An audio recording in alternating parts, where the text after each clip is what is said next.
तो गाइज हमेशा की तरह ही आज भी हम एईडब्ल्यू कंपनी के बहुत ही बड़े और बहुत सारे अपडेट्स के बारे में बात करने वाले हैं। और गाइज आज इस वीडियो के अंदर हम जानने वाले हैं कि क्या Daniel Bryan New Japan pro wrestling के लिए एईडब्ल्यू कंपनी छोड़कर जाने वाले हैं या नहीं। जिसके साथ ही डेनियल ब्रायन के एईडब्ल्यू की कॉन्टैक्ट डिटेल भी सामने आए हैं और हम जानने वाले हैं कि लास्ट एईडब्ल्यू के रैम्पेज शो की व्यूअरशिप क्या रही। फाइनली अपने वाइफ की ओपिनियन के ऊपर बात करते हुए ब्रायन केज ने अपना रिप्लाई दे दिया है। इस वीक का रैम्पेज शो खत्म होने के बाद अंद्रादे एल इडोलो ने एक फैन से माफी मांगी, जिसके साथ ही हम जानने वाले हैं कि क्या पीट डन एईडब्ल्यू कंपनी अंदर आने वाले हैं या नहीं। तो गाइस जैसे भी न्यूज रूमर और अपडेट जानने के लिए ये वीडियो एकदम आखिर तक देखना और ऐसे ही एईडब्ल्यू कंपनी से रिलेटेड हर एक न्यूज रूमर और अपडेट और एईडब्ल्यू कंपनी के हर एक शो का रिव्यू पाने के लिए हमारे चैनल को सब्सक्राइब करना मत भूलना। पर गाइस अब ज्यादा देर ना लगाते हुए चलिए ये वीडियो शुरू करते हैं। लेकिन गाइस वीडियो शुरू करने से पहले मैं आपसे माफी मांगना चाहूंगा कि कल हमारे चैनल के ऊपर कोई वीडियो नहीं आई और इस वजह से हुआ क्योंकि गाइस आजकल हमारे यहाँ पर एक फेस्टिवल का सीजन चल रहा है, जिस वजह से मैं कल हमारे चैनल के ऊपर कोई वीडियो नहीं डाल पाया, तो इसके लिए सॉरी। लेकिन गाइस अब ज्यादा देर ना लगाते हुए चलिए ये वीडियो शुरू करते हैं और सबसे पहले बात करते हैं लास्ट रैम्पेज शो की और जानते हैं कि लास्ट रैम्पेज शो की व्यूअरशिप क्या रही।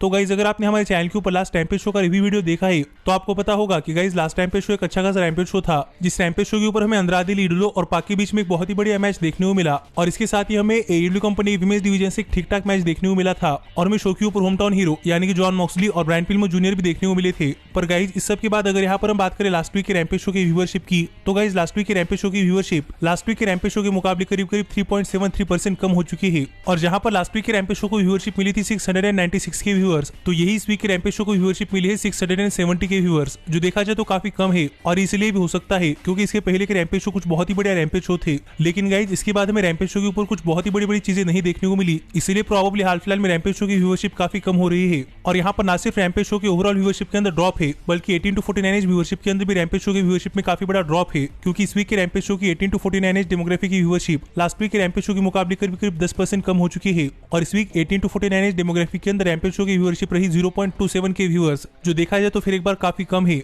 और माना कि हाल फिलहाल में रैम्पेज शो की व्यूअरशिप ऐसी आ रही है, लेकिन गाइस मैं चाहता हूं कि रैम्पेज शो की व्यूअरशिप करीब 800 के से 900 के बीच में आए। पर देखते हैं कि रैम्पेज शो की व्यूअरशिप दोबारा से इतनी आती है या नहीं। पर गाइस इस व्यूअरशिप के ऊपर आपका क्या कहना है, आप मुझे कमेंट कर बताइए। लेकिन गाइस अब हम आगे बढ़ते हैं और बात करते हैं हमारे अगले अपडेट की और जानते हैं कि इस वीक का एईडब्ल्यू का रैम्पेज शो खत्म होने के बाद अंद्रादे एल इडोलो ने एक फैंसी माफी क्यों मांगी। गाइस पता नहीं आपने लास्ट रैम्पेज शो देखा है या नहीं, लेकिन अगर आपने लास्ट रैम्पेज शो देखा है तो आपको पता होगा कि हमें लास्ट रैम्पेज शो के ऊपर अंद्रादे एल इडोलो और पाक के बीच में एक बहुत ही बढ़िया मैच देखने को मिला था। पर गाइस इस मैच में एक स्पॉट के दौरान अंद्रादे एल इडोलो एक फैन से जाकर टकराए थे और तब अंद्रादे एल इडोलो मैच चलने के दौरान अपना कैरेक्टर ब्रेक नहीं कर सकते थे, इसलिए तब अंद्रादे ने उस फैन को इग्नोर कर अपना मैच कंटिन्यू किया। लेकिन गाइस हाल ही में एक फैन एक ट्वीट कर बताया है कि कैसे लास्ट टाइम पे शो ऑफ जाने के बाद अंद्रादे एल इडोलो वहां पर आए और वहां पर आकर अंद्रादे ने उस फैन से माफी मांगी, जिसके ऊपर अंद्रादे ने एक्सीडेंटली अटैक कर दिया था। और ना सिर्फ यहाँ पर रैम्पेज शो ऑफ जाने के बाद अंद्रादे ने उस फैन से माफी मांगी, बल्कि यहाँ पर अंद्रादे ने सोशल मीडिया के ऊपर भी उस फैन से ट्वीट कर माफी मांगी और यहाँ पर अंद्रादे ने लिखा कि अंद्रादे उसकी माफी मांगते हैं और अगर वो अंद्रादे को अपना एड्रेस सेंड करता है तो अंद्रादे उन्हें अपनी खुद की टी शर्ट फ्री में भेजने वाले हैं।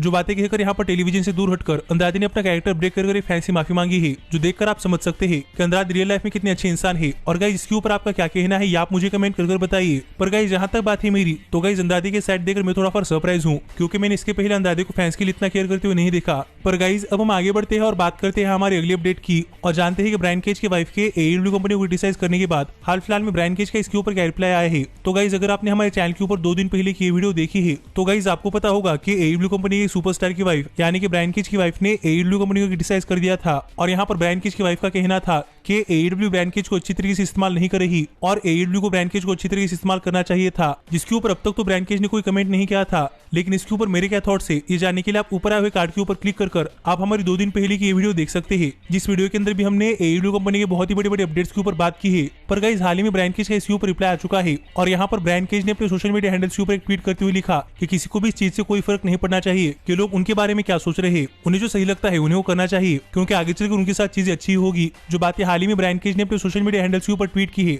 जिससे कि यहाँ पर आप समझ सकते हैं कि यहाँ पर एक तरीके से ब्रायन केज एईडब्ल्यू कंपनी को डिफेंड कर रहे हैं, पर दूसरी तरफ ब्रायन केज भी यहाँ पर अपनी वाइफ को गलत नहीं कह रहे, जो देखकर मुझे ऐसा लग रहा है कि प्रोबेबली यहाँ पर ब्रायन केज को पता है कि ब्रायन केज का एईडब्ल्यू कंपनी के अंदर फ्यूचर काफी अच्छा होने वाला है और इसीलिए यहाँ पर ब्रायन केज सभी चीजें स्लोली लेना चाहते हैं और प्रोबेबली ये बात ब्रायन केज की वाइफ को नहीं पता, इसीलिए यहाँ पर ब्रायन केज अपनी वाइफ को पूरी तरीके तरीके से गलत नहीं कह रहे। और मैं होप करता हूँ कि इससे ब्रांड किज के वाइफ को समझ आ चुका होगा कि AEW कंपनी के अंदर ब्रांड किज के साथ सभी चीजें ठीक है और आज के बाद वो ऐसा कमेंट नहीं करेगी। लेकिन गाइस इसके ऊपर आपका क्या कहना है, आप मुझे कमेंट करके बताइए और ये भी कमेंट करके बताना मत भूलना कि ब्रांड किज की इतने स्मार्ट रिप्लाई के ऊपर आपका क्या कहना है। लेकिन गाइस अब हम आगे बढ़ते हैं और बात करते हैं हमारी अगली अपडेट की और जानते हैं कि क्या पीट डन AEW कंपनी ज्वाइन करने वाले हैं या नहीं, क्योंकि गाइस हाल ही में पीट डन ने कुछ ऐसा टीज कर दिया है कि प्रोबेबली पीट डन भी AEW कंपनी ज्वाइन कर सकते हैं। तो गाइस अगर आप WWE के NXT शो देखते हैं तो आपको पता होगा कि पीट डन कौन है। और गाइस अगर आपको नहीं पता कि पीट डन कौन है तो मैं आपको बताना चाहूंगा कि आपको WWE के NXT के शोज देखने चाहिए, जिससे कि आपको पता चलेगा कि पीट डन कौन है और पीट डन कितने खतरनाक स्ट्राइकर है। और वैसे तो पीट डन हाल फिलहाल में WWE NXT के टॉप स्टार है,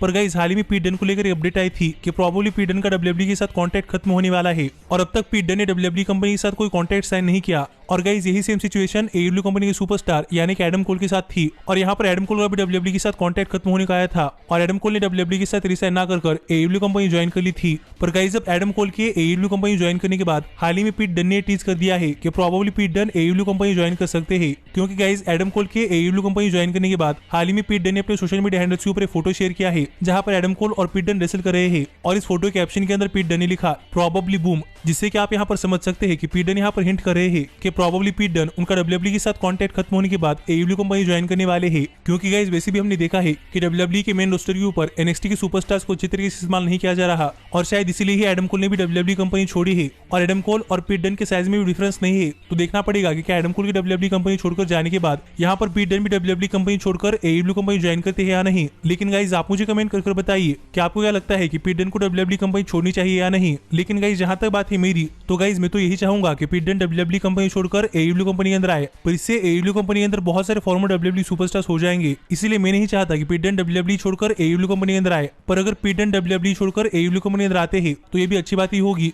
तो देखना पड़ेगा कि पीट डन का WWE कॉन्ट्रैक्ट कब खत्म होता है और पीट डन का नेक्स्ट मूव क्या होता है। लेकिन गाइस अब हम आगे बढ़ते हैं और बात करते हैं हमारे अगले और सबसे मेन अपडेट की और जानते हैं कि क्या ब्रायन डैनियल्सन AEW कंपनी छोड़कर न्यू जापान प्रो रेसलिंग के अंदर जाने वाले हैं या नहीं, जिसके साथ ही हम जानने वाले हैं कि हाल फिलहाल में ब्रायन डैनियल्सन के AEW कंपनी के कॉन्ट्रैक्ट को लेकर कौन सी डिटेल्स सामने आए हैं। पर गाइस सबसे पहले बात करते हैं ब्रायन डैनियल्सन के AEW कंपनी छोड़कर न्यू जापान प्रो रेसलिंग के अंदर जाने की। तो गाइस अगर आप ब्रायन डैनियल्सन को यानी कि डेनियल ब्रायन को WWE कंपनी से फॉलो करते हैं तो आपको पता होगा कि Bryan Danielson New Japan pro wrestling के अंदर जाकर रेसल करना चाहते थे। इसलिए ही WWE ने भी ट्राई किया था कि क्यों ना WWE डेनियल ब्रायन को न्यू जापान प्रो रेसलिंग के अंदर जाकर रेसल करने की इजाजत दे, पर न्यू जापान प्रो रेसलिंग और WWE इनके बीच में कोई खास डील नहीं हुई। इसलिए डेनियल ब्रायन ने WWE कंपनी छोड़ दी और अब डेनियल ब्रायन ने AEW कंपनी ज्वाइन कर ली है, क्योंकि AEW कंपनी की न्यू जापान प्रो रेसलिंग के साथ एक डील है जिससे कि Daniel Brian New Japan pro wrestling के अंदर जाकर रेसल कर सकते हैं और डेनियल ब्रायन को भी यही चाहिए था। लेकिन गाइस डेनियल ब्रायन के AEW कंपनी के अंदर डेब्यू के बाद जब डेनियल ब्रायन के लेटेस्ट इंटरव्यू के अंदर डेनियल ब्रायन से पूछा गया कि क्या आप Daniel Bryan New Japan pro wrestling के अंदर जाकर रेसल करने के लिए AEW कंपनी छोड़ने वाले हैं या नहीं, तो इस सवाल का जवाब देते हुए डेनियल ब्रायन ने कहा कि ब्रायन चाहते हैं कि Bryan New Japan pro wrestling के अंदर जाकर रेसल करे और यहाँ पर ब्रायन का भी सपना है कि Bryan New Japan pro wrestling के अंदर काफी अच्छी सुपरस्टार बने। पर हाल फिलहाल में वर्ल्ड के अंदर जो कोविड-19 की सिचुएशन चल रही है वो देखकर ब्रायन को ऐसा नहीं लगता कि ब्रायन इतनी जल्दी न्यू जापान प्रो रेसलिंग के अंदर जाने वाले हैं। और यहाँ पर ब्रायन का कहना यह था कि प्रोबेबली यहाँ पर ब्रायन अपना थोड़ा सा टाइम लेकर यानी कि जब तक कि कोविड-19 की सिचुएशन पूरी तरीके से खत्म नहीं होती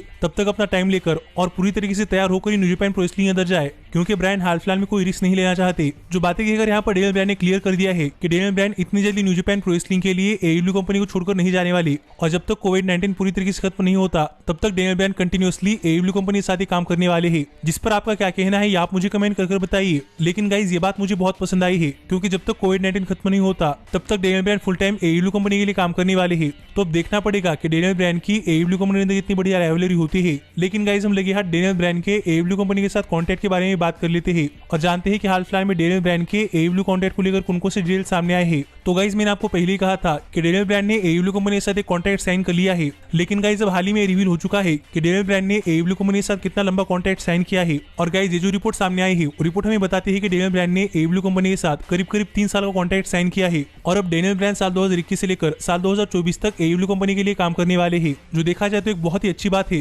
क्योंकि गाइस अपने इस 3 साल के अंदर डेनियल ब्रायन AEW कंपनी के अंदर बहुत ही बड़े मैचेस दे सकते हैं और इन 3 सालों के अंदर हमें डेनियल ब्रायन AEW कंपनी के अंदर बहुत ही अच्छी तरीके से एंटरटेन कर सकते हैं। और अगर ब्रायन चाहे तो ब्रायन अपना कॉन्ट्रैक्ट खत्म होने के बाद दोबारा से WWE कंपनी के अंदर भी जाने के लिए टोटली फ्री है। पर गाइस अगले 3 साल के लिए डेनियल ब्रायन AEW कंपनी के लिए काम करने वाले हैं, जिसके ऊपर आपका क्या कहना है आप मुझे कमेंट करके बताइए। पर गाइस इसके अलावा डेनियल ब्रायन के AEW कॉन्ट्रैक्ट को लेकर कोई डिटेल सामने नहीं आई, पर ऐसे ही AEW कंपनी से रिलेटेड हर एक न्यूज रूमर और अपडेट और AEW कंपनी के हर एक शो का रिव्यू पाने के लिए हमारे चैनल को सब्सक्राइब करना मत भूलना। पर गाइस अब मैं मिलता हूँ आपसे अगली वीडियो के अंदर, पर तब तक stay healthy, stay happy and keep watching elite wrestling. Hey, did you like that video?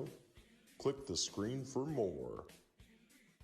And where do you think you're going? Check out our official merchandise page and to support the entire cast. And thanks so much for being the elite. The elite. The elite. What, Nick, you're not going to sing it all with me?